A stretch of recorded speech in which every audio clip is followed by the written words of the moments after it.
my friends, thank you for choosing here, and in this video we are going to analyze Act 2 of Adult House, but now we are going to focus on the stylistic devices. Before we start, I'll ask you or I'll request you, if you're not yet subscribed to my channel, please support me by doing so, and I'll appreciate so much. So we are going to the stylistic devices, but without wasting time, let us begin with the first one, and that is foreshadow. And foreshadow, these are signs, clues, or hints that something will happen in the future. In other words, is the signs that predict the future in any literary work. At the beginning of the act, we have the Christmas tree has been stripped of all its ornament, and this foreshadows the disintegration of the Helmer's family. So let us take that on page 50. Let us take that on page 59. That is at the beginning of the act, the stage direction. The same thing, the Christmas tree is in the corner by the piano, stripped of its ornament, and with burned down candle ends on its disheveled branches. So that foreshadows the disintegration of the Helmer's family, which happens later. Disintegration or breaking up. You also have another foreshadow on page 50, whereby Nora tells the nurse she'll not be able to be with the kids as before, and this foreshadows her divorce with Torvald.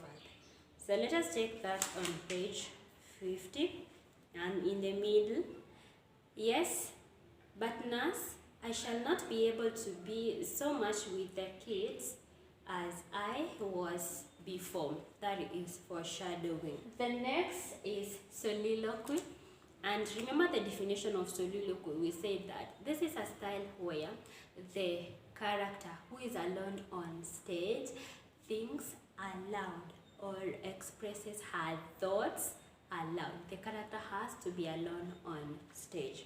And the first instance of soliloquy is on page 49. Nora is speaking alone. Someone is coming now?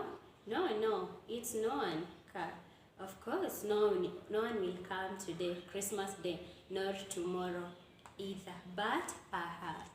So all of that is soliloquy, because Nora is alone on stage and she is speaking her thoughts. We also have another soliloquy on page 51, Nora again speaking her thoughts.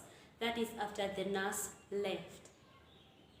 If only I dare go out, if only no one would come, if only I could be sure nothing will happen here in the meantime, stuff and nonsense.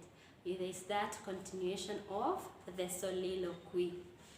And the next soliloquy is on page 62 down there. He was capable of doing it.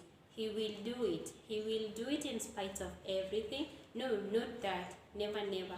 Anything rather than that. Oh. For some help, for some way out of it. Continue with the whole of that is soliloquy. Next is flashback. And flashback is whereby the author of the character thinks about some events that happened in the past. And Nora recalled of how Krogstad wrote about her father in the past. That is on page 58. Yes, of course. Just recall to your mind what this malicious creature wrote in the papers about Papa, and now how horrible they slandered him. So continue the whole of that part. That is a flashback. Next style is personification, and this is whereby the non-living things, the animals, are given the traits of the humans. And we have one on page 65. The statement is also by Nora, and she is saying at the second part up there, it is sad that all these nice things should take their revenge on our bones. And the nice things have been given that human quality of taking revenge, making it personification. Paradox, it is a contradicting statement which might appear not to be true, but it's true. And it is on page 78 where Nora is saying, yes, a wonderful thing, but it is so terrible. How can a wonderful thing be terrible? So you see that statement is contradicting, but then it is true. It is a wonderful thing because Nora thinks that when Helma reads the letter, he's gonna fight for her.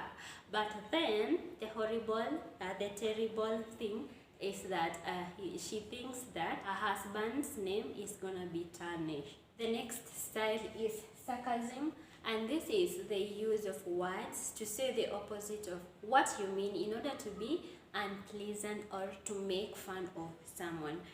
And let us go together on page 72. This is the dialogue between, or the conversation between Nora and Krogstad.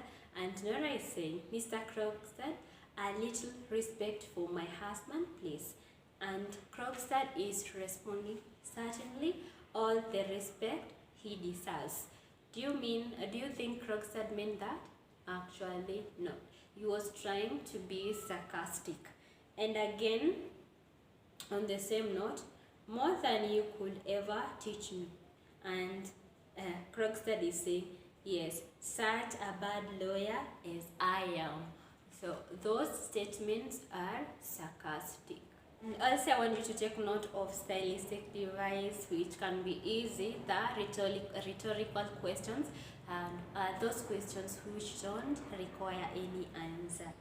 And that brings us to the end of our lesson today on stylistic devices. Thank you for watching. I really appreciate. And in case you want me to upload any content on any topic, just let me know. Give me a comment, and I'm here to help. Thank you.